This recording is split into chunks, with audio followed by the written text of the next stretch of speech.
Terrific day, terrific people. Hopefully everybody's super great, getting better. Like we always want to send out our well wishes at the top of the show. Welcome to the Corey Webster Experience. I am your host, Corey Webster. I am C-Web. And we're going to keep hitting you with these beautiful shows and our beautiful perspective about these current events and these topics. Today, like no other, we have to talk about JuJu Watkins and her being carried off the court. Bronny James, another Sierra Canner, LA native, went crazy in his G League performance, I think dropping 39. And then the coaching carousel that's been going on in NCAA basketball with the tournament.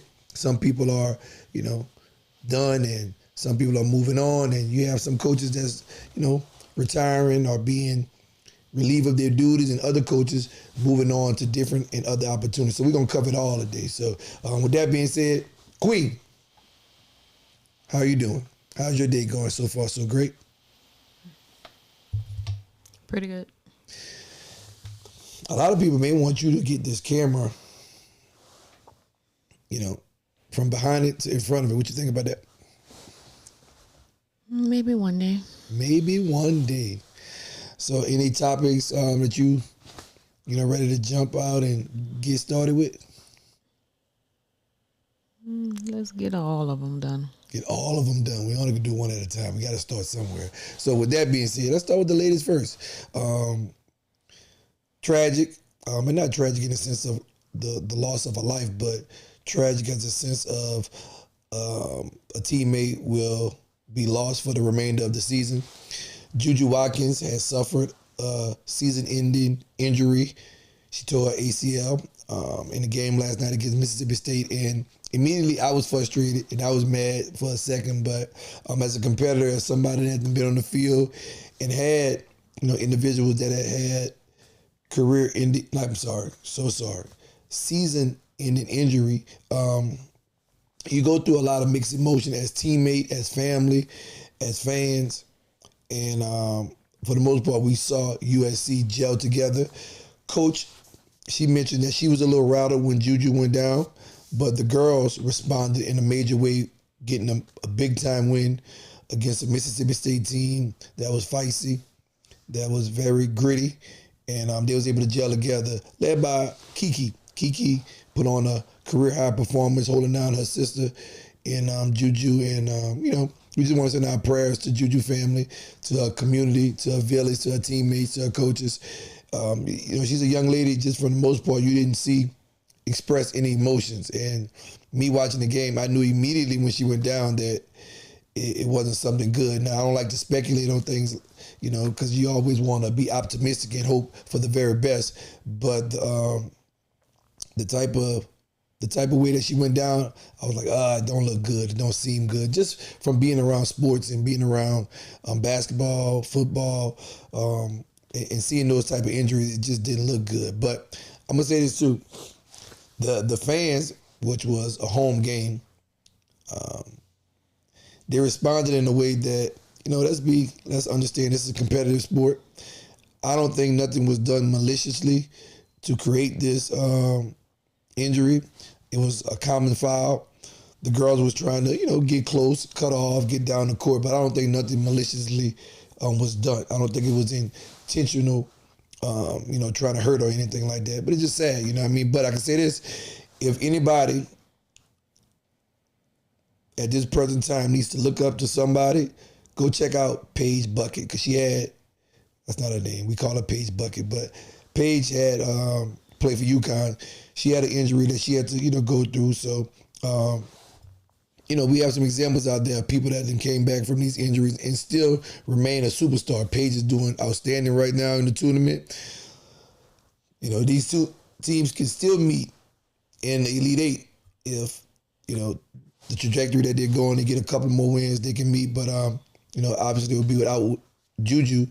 But, I think we have a good example in Paige that if it's meant for you and you can continue to overcome this adverse situation, even though it might be tough right now, emotionally, mentally, physically, at this present, in due time, you still can be who you are destined to be. So prayer to JuJu and her family. Hopefully she get a speedy recovery, and her team can go out with a bang this season. They have something to play for. They're motivated. They're inspired to play for their sister. So it'll be interesting to follow the USC team and how they make it throughout the tournament without JuJu being on the court with them. I think she would be in all of their hearts. Any thoughts on that, love? It was definitely hard to see, hard to watch, because everybody wanted her to shine, because this is, again, you're trying to get to the Sweet 16, right? Sweet 16, Elite 8, Final Four, yes, but that's the next. Yeah. So They was the last team to punch their ticket into the Sweet 16. So because they're on the West Coast, they played that, that late game. But yes. Yeah. I can say this. My youngest, the 10-year-old, was devastated because he don't miss a JuJu Watkins game, a commercial. It's JuJu all day with our 10-year-old. And I love that, you know what I mean? For a young man to respect and to admire a young lady like that, kudos to her family. They show her mom, pops, grandparents, aunties. She's a LA girl, played big-time high school ball at Sierra Canyon in LA, also playing for, the big university, USC, with all of their tradition when it comes to women basketball. And I think she's carrying the torch and being a great role model and inspiration to little girls and little guys all over the world, no matter how old or young they are. So it's always, like you said, devastating to see anybody go down with an injury. You don't want to see nobody get hurt. I know I don't, what I mean? Being a competitor, I don't wish that upon nobody. It's just one of those things that's a part of the game. And, we're never going to get used to it.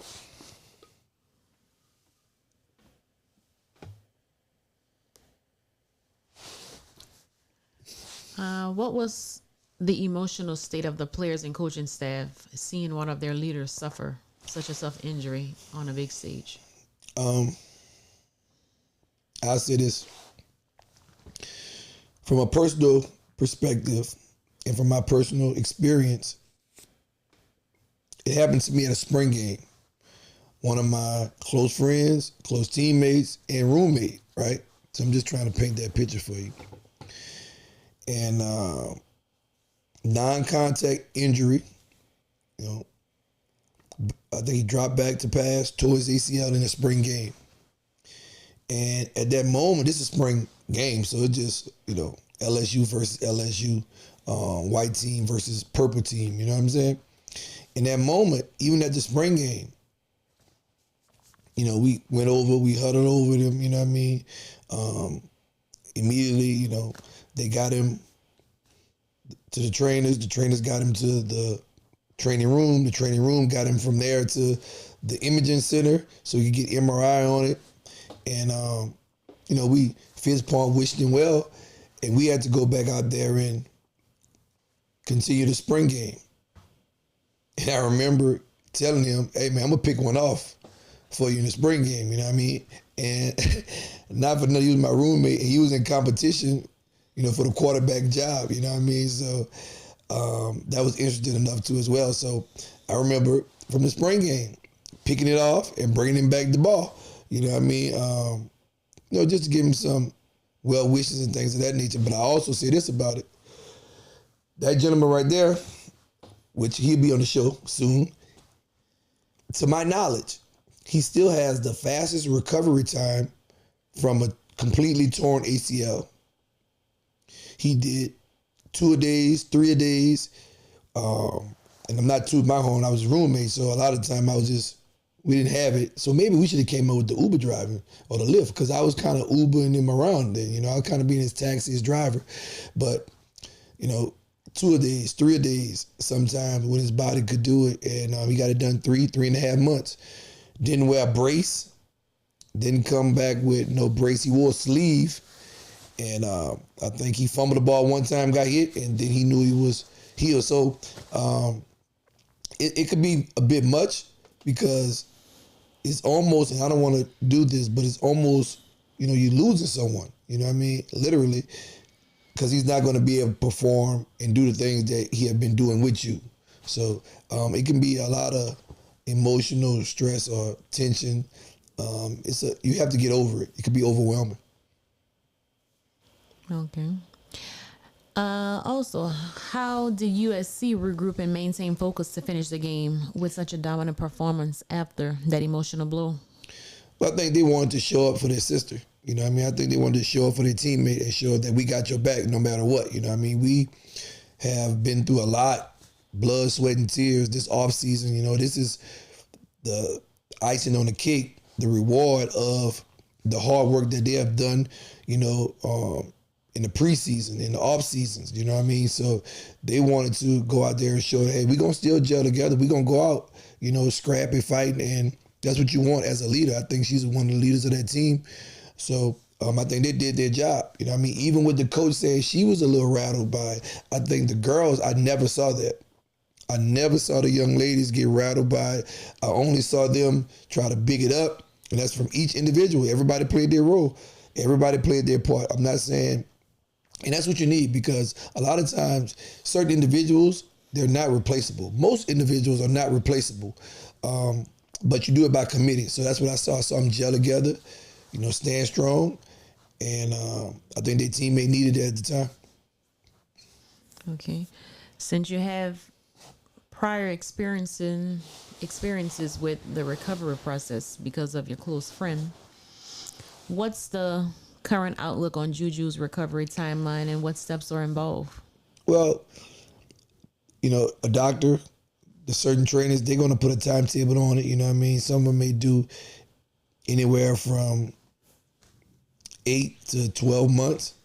But Kiki did a great job in her post-game interview talking about, man, it's about God. And literally, I know that may sound cliche, but it is, because only you and God know your timeline. The body is very complex, and it wants to heal itself. So if you can find that strength to listen to the body and not only just listen to medical advice, be able to balance it, it's up to you and God. You know what I mean? It could be, like I told you, Marcus Randall. Go look it up. Anywhere from 3.5 months. And we playing a contact sport. No, I'm sorry. Basketball is a contact sport. We play a collision sport. So if he can get it done in that time frame, I'm not saying we didn't push it. We just did the work. You know what I mean? We didn't have a end goal in mind when he started that. You know what I'm saying? We didn't look at the results. We didn't say, let me do X, Y, and Z now so we could be done in 3 months and I could be back at the beginning of the year. We didn't do that. We just started working. You know what I mean? Not worrying about the outcome, not worrying about the results. So I'm going to tell her to do the same thing. There's other people out here that you can tap into. I'm not saying that USC don't have the best doctors and the best trainers and the best staff and things of that nature, but, other people have done these things. So tap into the resources that you do have to see how you can put together a plan that you can navigate your own individual road to recovery. So I'm not going to put a timetable on it. I'm just going to, hope that she works hard with this. If her body says she's going to do one a day, then do that, because you're going to have swelling and things of that nature. So you have to listen to the body and say when you can go, when you can't go. But if the body says you can go 2 times a day, you listen to it and go 2. If the body says you can go 3 times that day, you know what I mean? Get that 6 o'clock treatment, get a lunch treatment, and then come back and get that, afternoon, evening treatment, then listen to it. You know what I mean? But no one could just put a set time on you. And I've witnessed that with the recovery of Marcus Randall. So I don't want to put a timetable on. I just want her to don't be result oriented, just get to work. Do you think there should be any mental or emotional support systems put in place so she can stay positive and motivated throughout the rehab? Most definitely, because it can be a 20% when it comes to an injury. It could be 20% physical, right? That it hurt, pain, but it could be 80, 90% mental. So, I'm a big advocate for therapy. Once we got introduced to it, the Wizard, shout out the Wizard. Once we got introduced to it from a football standpoint at LSU, I'm big on it. You know what I mean? So I would definitely think that it's a lot mental, because even when you overcome the physical aspect of it, meaning the surgery has happened, you're on track, you're doing the rehab, it's still a mental thing to overcome, to believe that the quad, the calf, the ad and abductor are back stronger, and you could go back to do the things that you once was doing. You know what I mean? And so it's way more mental and emotional than we think when it comes to injury. But again, having the right support system around you, I think having the information that we have out now in the world, I think it's doable. But I do want folks to understand having an injury is mental, and it could be mental to the other players around them as well, to be able to, absorb what have happened, and being able to continue to work hard and not think about that injury no more, that I'm back and I am who I am, or she is who she is, with my teammates, as far as trusting the process, trusting the rehab, trusting, the strength and conditioning coach, and trusting once I have built this program that it works and I believe into it, and having that full confidence back in myself, in my abilities, and into my legs, my limbs that I had, before the injury. Gotcha. All right. And as far as like her mindset, what do you think it can mean for her long-term goals, especially with her aspirations both collegiately and professionally, speaking on mental health? I just think it's another opportunity for her to be, a better version of herself, and to, whether she know it or not, like I said, our 10-year-old is all on, board as far as being a follower of hers. So this too, just like her on the court game, just like she's been carrying herself off the court, I think this is another moment for her to be able to, have a larger picture and even a bigger following on the mental aspect of it, because mental health has become a prominent thing now. So she gets to, shine her light, so to speak, in this area, as far as being mentally strong. We saw how she was physically gifted. We saw how she worked hard physically, and that takes a lot of mental wear and tear on her as well. So we saw how mentally strong she was. But now, for a person that is in a position to have, everything, and for a split second,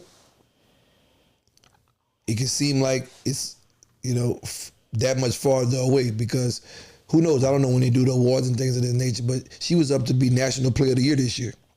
I don't know if that's just based off of the regular season and the regular season conference tournaments, but, so just being that close, and it's a humbling thing. But again, I just think this is another moment for her, and I think she's going to shine bright with how she handles this, because of how she's handled everything else that, she have done in the past. She's a young lady that didn't show too much emotions. So normally that person is emotional, intelligent enough to understand that, hey, this is another opportunity for me to shine bright. And I pray that she make do with this situation like she was doing with her basketball situation. And she show young girls, young boys, people in this world, hey, when things happen, you respond to them and not react to them. And she can do that in a positive way. Nice. Thank you for that. Let's move on to some NBA info. Bronny James, how about him? Well, I think, leaving from JuJu going to Bronny, but I think they both played high school ball together. I think they showed up in a Nike campaign together with LeBron, Bronny, maybe Bryce, the James family, if I'm not mistaken. So another Sierra Canada player. But man, Bronny been going off. He's been doing well. And this is for all the Bronny James haters out there. Stop it. You know what I mean? He doesn't deserve it. Nobody does. I don't care who it is. It doesn't matter because you got X, Y, and Z amount of money that you deserve to be hated. Like, Where do we get off saying that? You know what I mean? Or because his dad is a superstar and he's in the position that he's in, that we should throw hate or we should criticize him or critique him in a way where it's negative attention being drawn to this young fella. It's not warranted. Now, and I don't mean to go on a tangent, but it's a lot of individuals that have got opportunities that we can, look at that may have garnered some of this attention in a negative way, but he's not one of them. You know what I mean? He's a kid that's been vulnerable. He have made mistakes. He showed you that he correct his mistakes. He's a kid that, for the most part, stayed out of trouble. His dad has been in the spotlight for a long time. They stayed out of trouble. The family is represented in a positive way. So I just don't think that should garner the negative attention that he get. And I see, and Bronny, I'm not even going to say it like that, but what I was going to say is I've held, and I don't like to go back and forth with no one, but I've held some discussions to shine a light on, like, hey, why is it so negative toward him?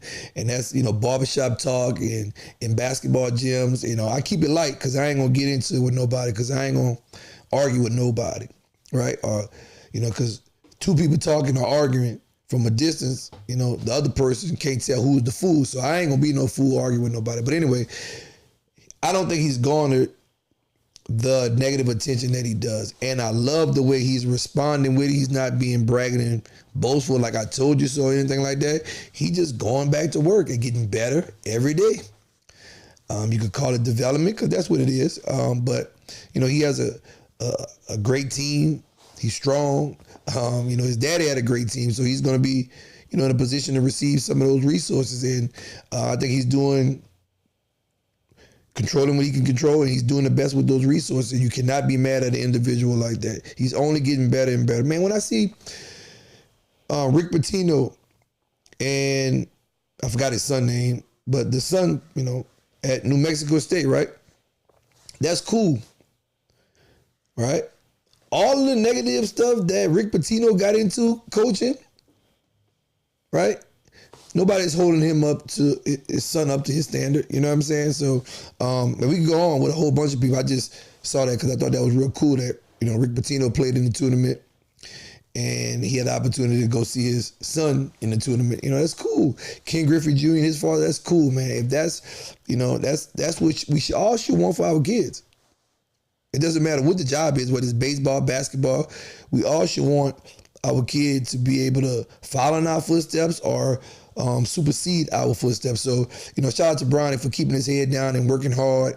Shout out to the James gang, the James family for, being a support system and, nourishing him and continue to do that with the rest of your kids and, everybody else in the world, man. What I like about it is they didn't prepare the pat for Bronny. Now we can say, oh, he didn't get whatever. They didn't prepare the pat for him. Whereas a lot of people thought they were doing. They prepared him for the pat, and he's, showing that he can work hard, he can improve, he can be consistent, and he's building confidence doing it. So, man, he scored 17, his career high in the NBA game, and then followed that up with scoring a career high in the G League game by scoring 39 points, shooting 14 for 21, 66% from field goal, going 4 for 8, 50% from three-point range, free throws, shooting 83%, going 5 for 6, 7 rebounds, 4 assists, 4 steals, 1 block. He did have 7 turnovers, but that's growing pains. You know what I mean? With the decision making and him continuing to develop, I think he's on track to be whatever he want to be. I think the sky's still a limit. We don't know what he's going to be. I know some people was telling me when he got drafted, oh, he'd just be a good G League player. You don't know that. Now, you can say that because everybody's entitled to their opinion, but you don't know that, dude. You ain't never played enough ball. You ain't never been around that type level of competition to know that, you know what I mean? So don't be a hater, you know what I'm saying? Like, appreciate this, man. This is history that we're watching. Appreciate it, man. Whether you a LeBron fan or not, you can still be a person that appreciate what's happening in front of you. So that's what I got to say on Bronny, you know what I mean? I just don't like the hate that he get.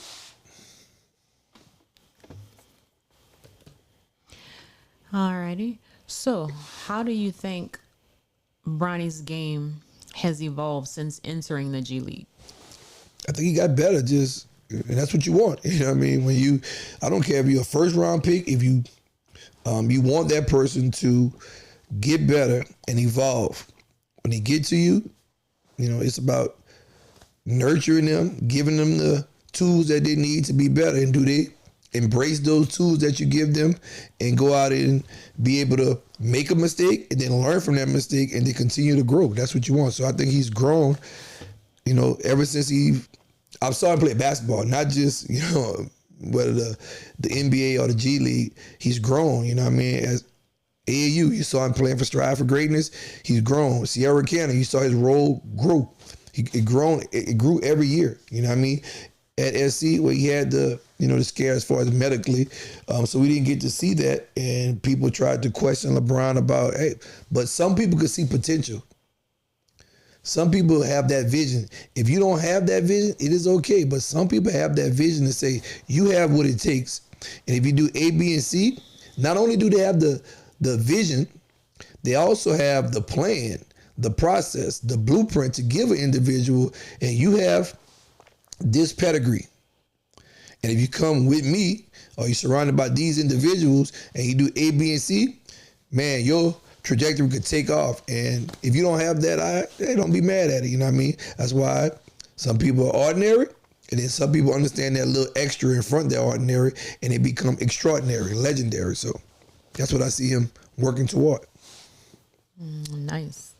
Do you see Bronny's recent performances as a sign he's NBA ready? What is NBA ready? You know what I mean? We have people that have been in the NBA 10 plus years, right? And they may not be doing the things that somebody intended on them to do, right? Because we put a lot of expectations on people. What is NBA ready? Who is NBA ready? We only gonna know if they're NBA ready once they, develop and turn into the person that, they are destined to turn into. So I don't know, what's NBA ready, you know what I mean? When Zion came out of Duke, and not to, throw no slight towards Zion, when he came out of Duke, physically we saw a man-child, so we automatically saw that he was ready for the NBA. But even being a man-child, that didn't correlate to being ready for the NBA because of the injuries and things of that nature. The same thing we talked about when we went over the 76ers draft pick for a while, right? Embiid, Ben Simmons, all those had height, 6'10", 200 and X, Y, and Z pounds. But physically, they wasn't ready for it, even though they looked the part. So I don't know what NBA ready is. I think he's evolving and he's working hard, and that's what we want to see. And I think he should continue on that trajectory. Gotcha. Okay, nice. How do you think the pressure of being LeBron's son has influenced his journey? I think he have resources when we talk about mental health and things of that nature. And this is all my opinion, but I think he have, people that he can talk to. So I don't think the pressure weighs on him at all. I'll be honest with you. I don't see when I look at him, I don't see a kid that feel pressured. You know what I mean? I see some kids that maybe feel the pressure that's, worrying about their next meal or worrying about taking care of their parents and things of that nature. Bronny don't have that. So I think that is a great sign that he goes out there and play freely. He's okay with making mistakes. I don't think he cares about the criticism. He hadn't shown it to me yet. You know what I mean? Now, he may tell us later on. He may write a book about it. I don't know. But I don't think he's showing any pressure. I just see a kid that's out there having fun, playing a game that he loves, and competing at the highest level. And I think that's a healthy sign from the support system that he has, the mom, dad, the people that they have around him and the people that's around their family. I don't think he hears the noise. I don't think even though he may play, his video game and online, I don't think he listens to it. I think he understands how to departmentalize it and, believe none of what they say about you and don't go look for all those information. And I know who I am at the core, and I love that for him. How has Bronny's ability to handle media attention impressed you? Well, he's been doing his whole life. His daddy did it from when, not just his dad, his mom, Queen Savannah, King James. They did it from the time that they was 17, 18 years old. So, and from that moment there, Bronny started doing it whether he knew it or not. He was born into it. So, again, everything that his father went through, that is a blueprint to pass down to his kids and say, hey man, I did it this way. Maybe I would have did this differently. If I'm at your position, I may do it this way. Like I said, he got somebody that he's learning from, whether he want to learn or not, on a daily basis. And, a whole heap of friends and stuff, the father, the friends that is around his father, he gets to learn from those individuals. So, I don't know if that answered your question, but I just think they have a great support system. And if it wasn't for them, I don't know if anybody else could handle it like this, because we see individuals, parents and things of that nature that then reach this, and the parents wanting to be more famous than the actual player. Should we call out any names, or are you good on it right now? Nope. They have a lot of momagers and how you say the dad name, but dadagers. How that go? Mm-hmm. Help me. You know what I mean? But you get my drift. So, his daddy ain't tried. His mama, she bench. I appreciate her, putting her perspective out with her podcast and stuff now. You know what I mean? Because I think women and men all over the world can learn something from them, especially student athletes, especially individuals that's going into the sports world. They can learn something from, Miss Savannah. So, I appreciate her, because she don't have to. You know what I mean? So I appreciate when somebody, put their perspective out here, and it's in a positive way that people can learn from it and, can actually hang their hat on it. So shout out to them. Alrighty. So let's move on and talk about this coaching carousel. Yeah, there's a lot going on. What's your favorite move? Any favorite move that happened? NCAA at the time, where not only because we were in the transfer portal. Portal. Come on. Portal. The transfer portal? Yes. Era. When a coach move, teams can move. It's a lot that's going on. Players can move. Also, when you have an opportunity to play on the large scale, the big scale, the NCAA tournament, that kind of bring a lot of opportunity for individuals, not just the coaches now, the players as well. You know what I mean? So you got assistant coaches that may come up for head coaching jobs. You got players that may have the opportunity to move to other schools. So with the coaching carousel, if I'm over here at this team, let's take a look for example. The women's team from Kentucky. Kenny Brooks, he made the tournament and been doing well at Virginia Tech, right? He take a couple of his players from Virginia Tech, and now they're at Kentucky. You see what I'm saying? So it's not just coaches moving around, it's a lot. So with the current moves right now, it'll just be interesting to see how many more players jump in the portal and what other coaching opportunities, because we still at what? Sweet 16 right now? Yes. So, everybody's competing to be at the top. So it'd be interesting to see how many other, moves are happening. You know what I mean? I know there wasn't a coaching change, but TCU coach, man, he brought in 5 new players. And now TCU have made history with making it to the Sweet 16 right now. So from the women's team, I don't know. You know what I mean? It's going to be a lot of moving around, but the one that I saw, with a very emotional press conference was the head coach, what his name is, Vicker. Yes. From Norfolk State University. He was a walk-on player for the men's team. After he finished his time there, he worked his way through that system to assistant associate head coach to the men's team, and then move over to the women's team. And, the last 3 years, he been doing outstanding. I think he got an 83-18 record the last 3 seasons. Made the tournament this year, and now he's been what I would like to say, rewarded with the Auburn University, a Power 5 school, head coaching job. So again, it'll be interesting to see who he takes with him, you know what I mean? Because a lot of the time, when it comes to coaching changes and things of that nature, you need people with you to bring your coaching style, your mannerism, people that understand how you work, people that understand your system.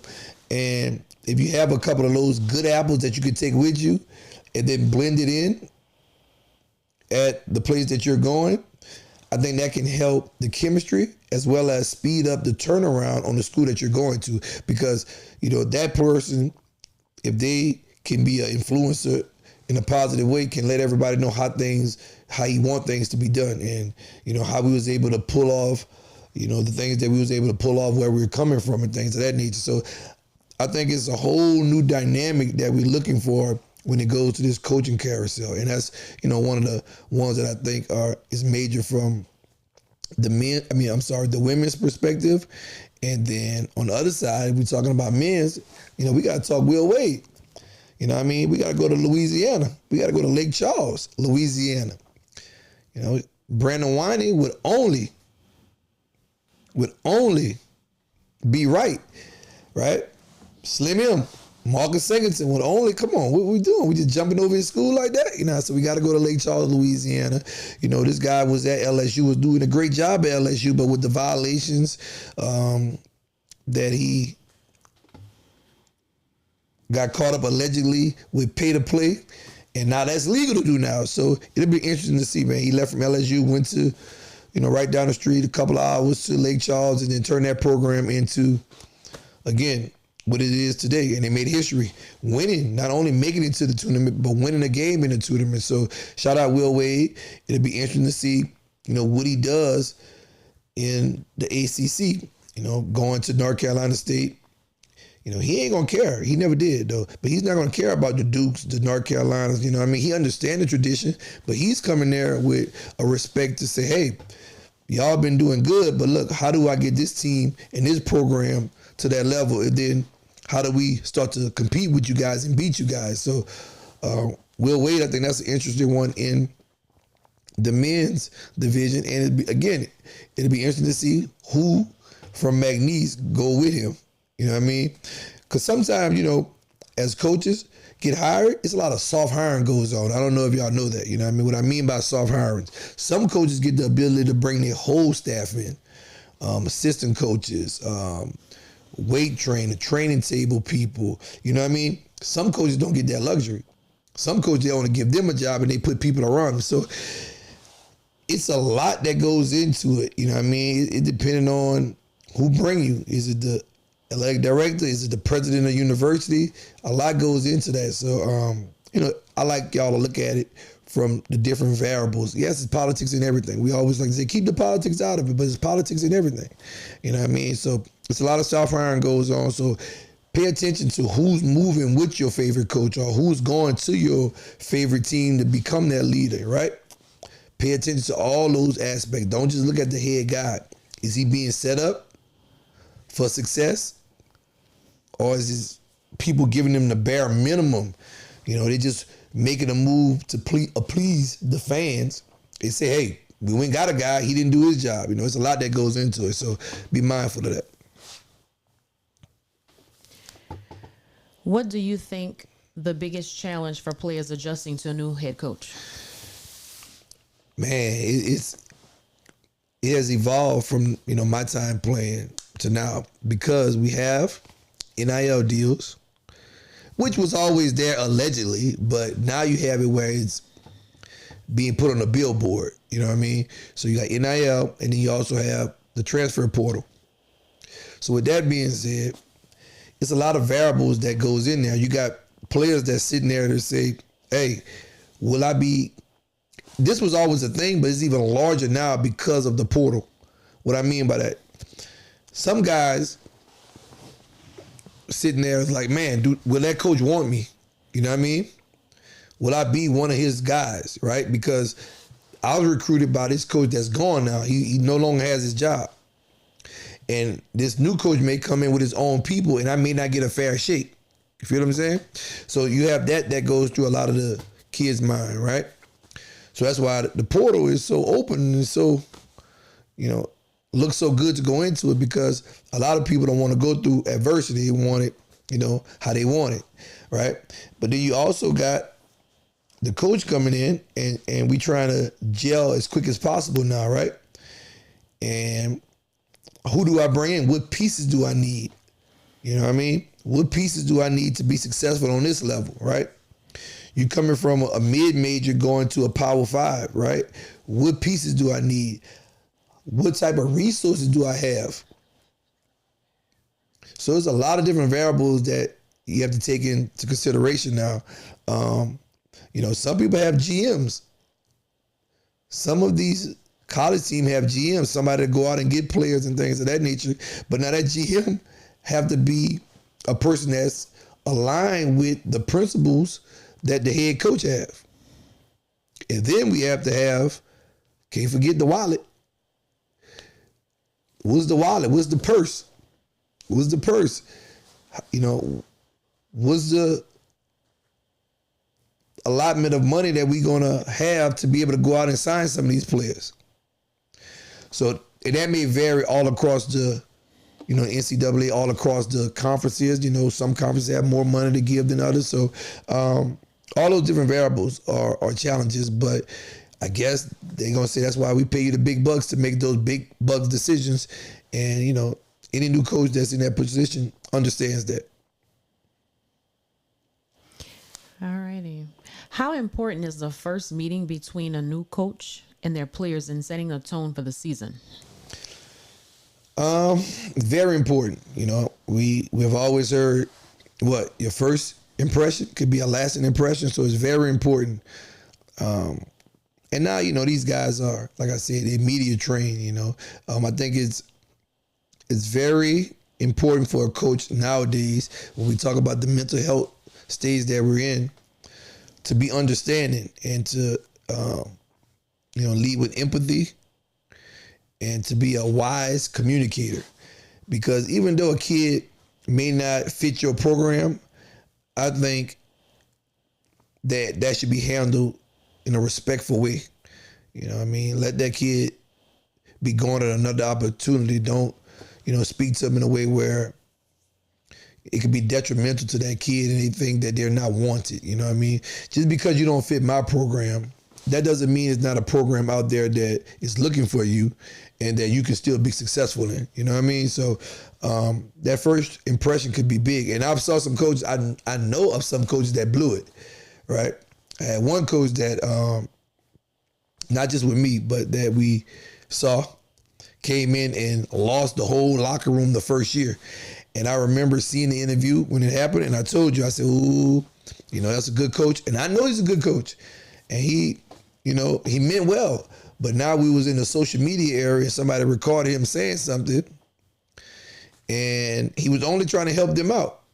But that moment went, I guess, in that time, viral, and the kids was embarrassed because it came out, and he didn't say anything that was wrong or anything that was disrespectful, but the kids didn't like what he said, and they wasn't willing to play for him. So that initial meeting is very important.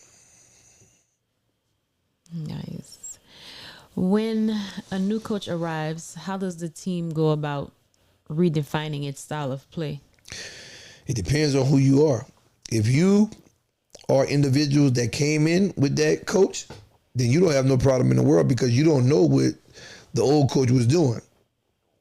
And you coming in with a mindset of, well, the old coach couldn't have been good because your record wasn't good, or you know what I mean? So for the new players that he's bringing in, it's a blank canvas.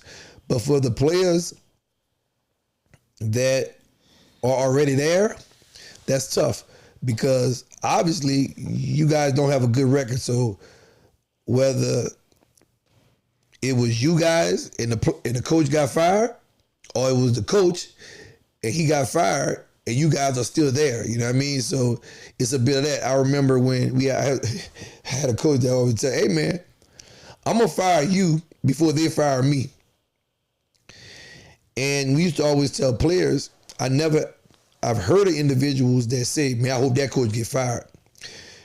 I'll be totally honest with you. I would never. Now, there was some coaches I did not like, and there was some bad coaches that I have played for. Now, I also played for some of the best coaches in the world. So I know what it looks like to be a good coach. But I never wanted anyone to get fired. If that happened, the people that made that decision, they made it. I'm not going to say that I wasn't a person that saw it coming because of what was going on, and I was in the locker room. But yeah, it could be a bittersweet moment for the individuals that's there because they've been doing things one way, and learned behavior becomes habit. So if you've been in that losing coach, you've been on that team for 3-4 years, 2 years, and that mentality becomes yours, it can be a hard transition for you. And some of those individuals don't make it with the new coach. And I had a coach, I think I said this to you one time before, he said you need good apples to be good examples of what to do, but you also need the bad apples. So when you run them off, everybody else know what not to do. And, ultimately you got to get rid of some of those apples. It's hard felt, but it has to happen. And this is the last question. You promise? Yes. How can a new coach effectively build trust with players who may be skeptical or disappointed by the transition? I got a thing I call hot. And that's honest, open, and transparent. Whenever a coach come in, you have to be honest with players. I had a coach that came in and he said, listen up. First meeting, he said, listen up. Everybody will get treated fairly, but everybody will not get treated the same. And you got to take the time to listen to that. You hear what he's saying? Most people want I want everybody to get treated the same. See, it's an equal opportunity world. He said you can treat individuals differently, but you can still treat individuals fairly. That's what he was saying. Everybody will not get treated the same, but everybody will get treated fairly. Let me tell you what that means. For great coaches, they have to know what makes everyone go. They have to know how every player is wired. Because if you don't take time to learn that player, how can you make that player better? How can you get that player to feel comfortable in order to listen to the plan that you are setting in place for him?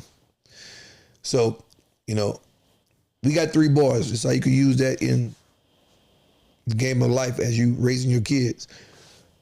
The first kid, he may need certain things that the second kid may not need. And what works for the first kid may not work for the second kid. And what works for the first kid may not work for the third kid. We have to find out what makes each individual kid go. We can't just have this cookie cutter approach when it comes to developing the player or when raising or rearing a kid. We have to find out what makes these kids go, what we need to use in order to get the best out of this individual person. So when he led with that, it's kind of self-explanatory. So when things happen, you're not surprised, because that player may need that to go, right? One player may need to be fussed at or yelled at, right? To get going and to get the best about him. The next player may need just a look of disappointment, and that gets him going. One player may need a pat on the back when he mess up, because that individual may be harder on himself and be a bigger critique on himself than anybody could ever be on him. So that player might be like, it's okay, man, we're going to get it back. So you have to understand what makes those individuals go. And I think that's a great statement to come into a new place and lead with. Thank you for that. That I was appreciate very it. informative. Oh, yeah, I try. I'll say this too. On another subject, we got a whole lot of, and I'm going to start saying this often. My middle boy, we call him 10. And they got a lot of street stuff going on right now, man. But I like to say this. My daddy always taught me the streets was never a thing. He said, ain't nothing good ever happened in the street. So I listened to him and I took that approach. But, when you're away from your parents, the street's still going to call. So it's going to be times that you got to make those decisions on your own. And I was able to navigate and make, some great decisions when it came to the streets. But I ain't never thought of this.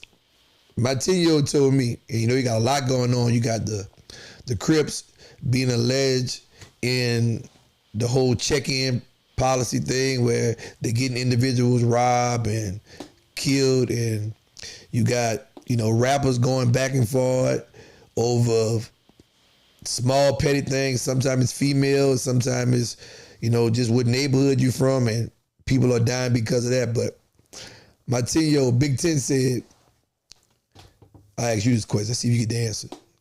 And if you know it, don't say nothing. He said, hey, Dad, you know why they made the sidewalk?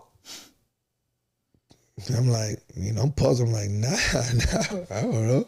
Why they made the sidewalk? He said, because the streets ain't for everybody. And I thought that was the coldest thing ever. I had never heard it before. Now, maybe he got it from somewhere else. I don't know. But I had never heard it before. And I've been around a long time. So shout out Big Ten. Shout out to all other kids out there that's looking for a positive path to follow. You don't need to go in the streets, man. That don't make you hard. I promise you. That doesn't make you hard. Because look at the guys in the streets. From mob bosses to cartel bosses, all of them are telling on somebody. That's a fact. The ones that's not telling, you do not know about them. Because they sitting down, they doing their jail time, and they taking their time, and they ain't talking. I see cartel bosses, mob bosses, got podcasts now. I see formerly or current gang leaders they got podcasts telling all the business on the podcast. And when I came up, they told us real street people didn't talk. So again, we on this new thing called gangster, and we redefining that word, and that's growing and nourishing gifts, serving the Almighty. Now that's gangster. So all the kids out there that's looking to do that, man, don't be trying to play no tough boy act, because that ain't tough and they ain't tough, right? They're just selling you fool's gold. And I'm going to leave y'all with that. So shout out Big Ten. And that's our episode for today. We appreciate you guys for tuning in. Remember, get in the comments. Let us know how you feel about anything that we discussed today. Let us know your opinion. Turn on the notification bell. Hit the likes, and let us know how we doing. And we'll be back shortly or soon.